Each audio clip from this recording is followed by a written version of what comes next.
Magandang umaga, ako po si Vanna Victoria Malimban Mamaralo. Awitin ng awiting bayan, ang pipit. May pumukol sa pipit sa sanga ng isang kahoy.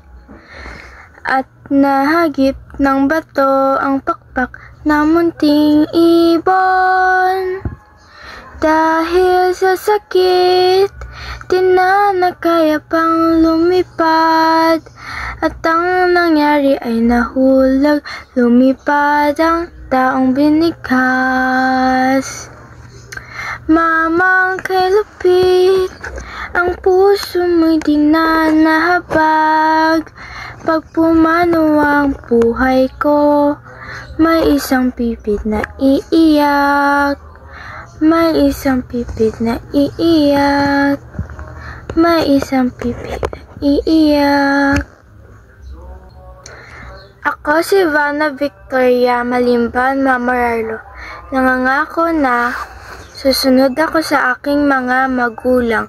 Susundin ko ang utos nila at maglalaba ako ng aking mga damit at maghuhugas ako ng pinggan at maglilinis ako ng kwarto.